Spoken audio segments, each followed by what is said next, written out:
Hello everyone, welcome back to another video. My name is Matthew, and today we're taking a look at the NECA Godzilla 2014. Wait, what do you mean we already looked at this figure? Well, yeah, as it seems, we've already reviewed this, like, several times. Well, yes, and technically no. Here's what I'm talking about. This I bought from a lot featuring some monster arts and this, which I just could not pass up on, and thankfully I was able to snag it. And to be perfectly honest, I thought that I was merely just getting the same figure that I already had for the past like 7, 8 years.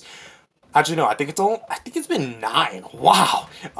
But in all actuality, no, because this is a reissue of said NECA Godzilla that I bought several years ago, which is this handsome boy. You've seen him on the Universe Godzilla show, you've seen him on the channel, you've seen him all the time. So basically what this video is going to be is essentially a review of the NECA Godzilla 2014 as it is here, as a reissue. And how I know this is a reissue is because there are several differences that make it different compared to the NECA 2014 that I currently own. And it's not just, oh, because they were made at the same time. No. There's several different things that are different about this guy compared to this guy that I've pretty much, well, there's no denying that they are entirely different figures released at different, well, they're not entirely different figures, but they're the same figure released at different times, point in time. I don't know when this was bought, I don't know when this was made, because the copyright info will always read 2014 regardless if it was one of the later reissues or if it was the first one. So just to put in perspective, I bought this guy around the winter of 2015, I do believe. The like one where it goes from was it? Yeah, the winter from. Okay, now yeah, I did buy this in the winter of 2015. I have like such bad memory right now. So that I think would have been either the first or second production run. This is what that figure is. But I think that perfectly segue. That's a perfect segue into the sculpt and paint. So let's get started.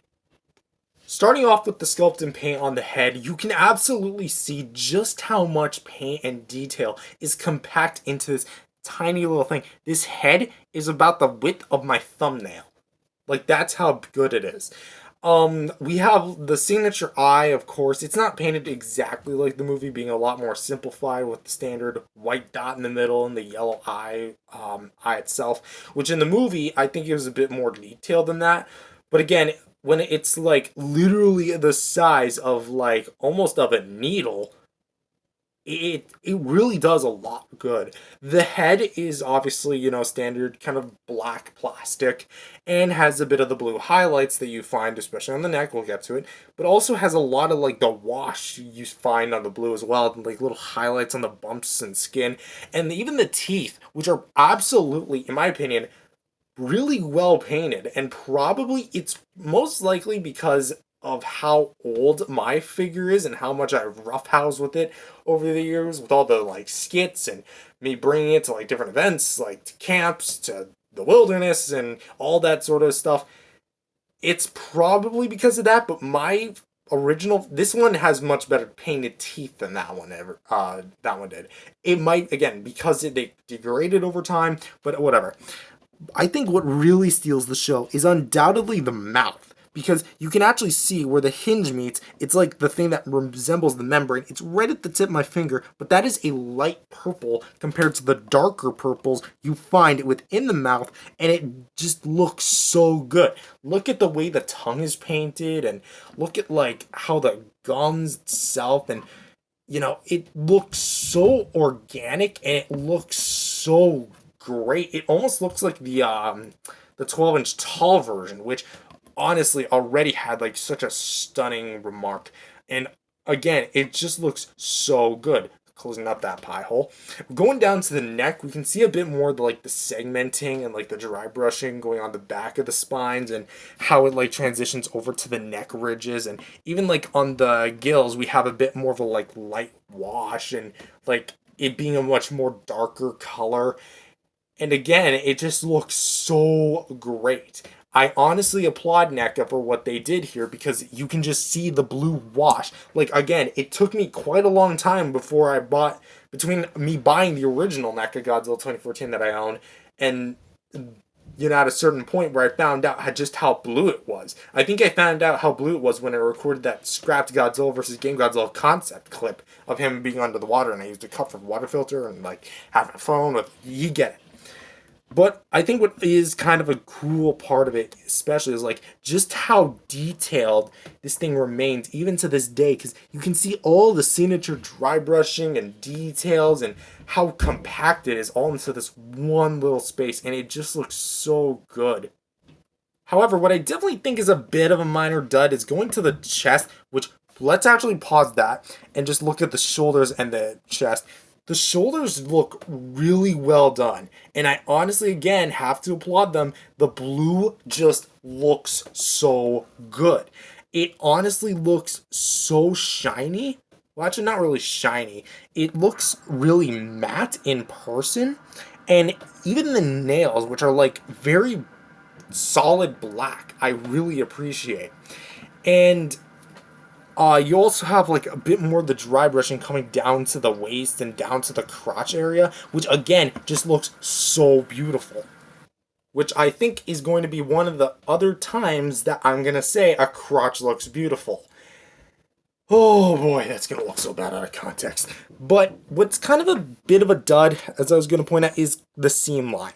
There's a bit of a mold line that you can just kind of run your finger through and it'll stick out like a sore thumb. Again, for 20 bucks, this was not like the worst thing in the world, but come on. The first production run I had didn't even well, it had a mold line. Did it?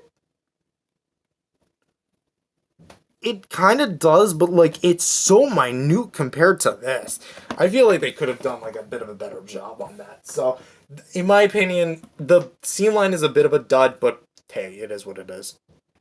Moving on down to the legs, we have a bit more like the kind of detail you find on the stomach region, and you have all like these areas going down into the pretty much the outskirt or the inskirts of the legs, and it again just looks really good. And even like outwards, where you have like the opposite effect going on, where you have more of that dry brushing that's carried throughout the rest of the thigh. It doesn't have much on the leg, but does have a bit of that blue wash.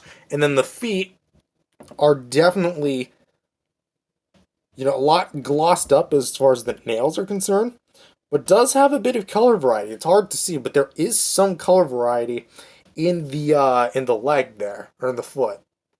Next, let's talk about the spines, which I feel like sculpt and paint wise is probably the weakest part of the figure, and that goes for both versions that I own, because you can see that how soft the detail is in comparison to the body. I feel like they could have like spruced it up a little bit, maybe.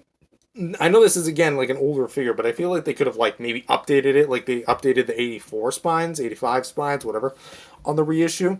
But again, it still looks good, still sharp, still jagged. Well, actually, and it's still pointy. These ones are a bit more bendy and soft than my older ones are. They are soft, but like these ones feel pointier than these ones do. And I'm not saying like they're more blunt. They could just be made of a different rubber. And they do not feature much color, although they do feature like that kind of blue wash that you find in the rest of the body. Ending it all off here, we have the tail, which again features the same sort of sculpted and painted details you find all the way through the figure. That same blue wash that's just carried out so excellently. And my only real gripe with it is that the brown that's like really appraised by me just kind of stops at a certain point, and then they don't really carry that through the rest of the tail. It's just kind of like the blue wash instead of like a fusion between the two, which would look cool as shown here. That's like really my only big issue, but like that could be just a minor nitpick given the fact that you're not going to be really seeing this guy from this high, from like underneath, unless you're putting him in like a glass display or putting him in a very inappropriate position. So as far as sculpt and paint goes, it's pretty good. I would honestly say it's an upgrade as far as like the sculpt and paint itself goes, compared to my original, which it's probably crushing my inner childhood to say that, But again, just looking at like the teeth, because like if you compare the teeth paint, mine's a lot more muted. Like you can definitely see like right there, and probably again over the years they were just like scuffed off maybe. But like it's just looks so much more refined, and I just like it a lot more. But I definitely don't think that. I think like the brown, especially on the shoulders, doesn't really transition well, which is something the higher Godzilla Atomic Blast doesn't do well as either. And the tail paint underneath doesn't really do much justice. But again, for what this is, I think that this is absolutely incredible.